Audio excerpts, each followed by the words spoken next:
Menurut Kamus Besar Bahasa Indonesia atau KBBI, globalisasi adalah proses masuknya ke ruang lingkup dunia. Sedangkan menurut Jan Artskolte, globalisasi adalah proses meningkatnya interdependensi antara aktor negara dan non-negara pada skala global, sehingga hubungan sosial dalam suatu masyarakat secara signifikan dibentuk dan dipengaruhi dimensi hubungan sosial yang lebih luas pada skala dunia. Di era sekarang, proses globalisasi rasanya tidak bisa dibendung atau bahkan semakin cepat penyebarannya. Ini karena kemajuan teknologi hampir di semua bidang mendukung hal tersebut. Umumnya, globalisasi disebabkan oleh perkembangan teknologi informasi dan transportasi, meningkatnya kerja sama internasional, kemudahan transportasi, dan keterbukaan ekonomi. Menurut buku Ilmu Pengetahuan Sosial karya Arif Julianto, globalisasi ditandai dengan adanya yang pertama, batas antar negara yang semakin tipis. Yang kedua, kemudahan dalam menyebarkan informasi. Yang ketiga, meluasnya kegiatan perdagangan. Yang keempat, keterbukaan ruang sosial. Dan yang terakhir, pertukaran budaya. Dengan adanya globalisasi, dunia yang begitu luas dan jarak antar negara yang jauh tidak lagi menjadi penghalang untuk saling berhubungan. Dampak globalisasi pun sangat besar.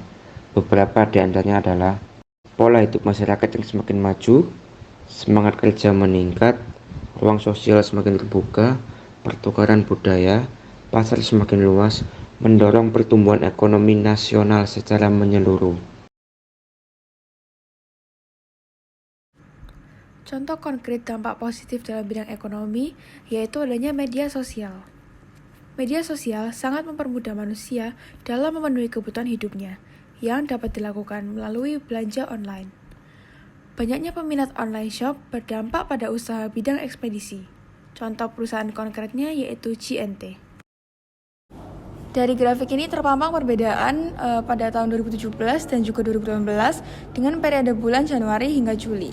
Dengan perkembangan media sosial yang semakin pesat dan juga meningkatnya kebiasaan belanja online, maka terjadi peningkatan penerimaan laba dan rugi sebesar Rp29.197.127. Proses globalisasi tidak luput dari peran kemajuan teknologi informasi, komunikasi, dan transportasi. Dengan adanya kemajuan tersebut, hubungan antar manusia menjadi lebih mudah.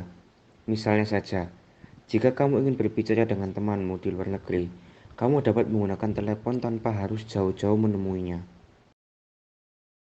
Ini adalah salah satu grafik yang memaparkan tentang data pertumbuhan pelanggan telepon seluler di Indonesia. Dengan periode penelitian 1998 hingga 2007, diketahui bahwa angka tertinggi penggunaan berada di angka 70 juta penduduk. Penggunaan telepon kabel cenderung mendatar dari tahun ke tahun. Sedangkan penggunaan telepon nirkabel baru muncul pada tahun 2001 hingga 2007. Dan penggunaan telepon seluler sudah ada sejak tahun 1998 dan terus meningkat dengan pesat hingga tahun 2007. Dahulu, orang berkomunikasi melalui telegram dan surat biasa yang memerlukan waktu lama. Sekarang, kita dapat menggunakan internet yang lebih mudah dan cepat. Diketahui melalui grafik yang bersumberkan Lokadata, grafik penggunaan internet di Indonesia meningkat secara pesat dari tahun ke tahun. Dengan periode 1998 hingga 2020, dapat dilihat bahwa lonjakan tertinggi berada di 5 tahun terakhir, yaitu pada tahun 2015 hingga 2016 dan 2017 hingga 2020. Dampak globalisasi tak hanya di perkotaan, namun juga di pelosok daerah. Salah satu pengaruh globalisasi yang terjadi di masyarakat pedesaan tanpa kita sadari yakni adanya pengaruh budaya. Namun, kemudahan yang ditawarkan oleh perkembangan zaman dapat menjadi bumerang bagi penggunanya. Dampak globalisasi yang dianggap mempermudah kehidupan manusia harus diiringi dengan berkembangnya sumber daya manusia itu sendiri.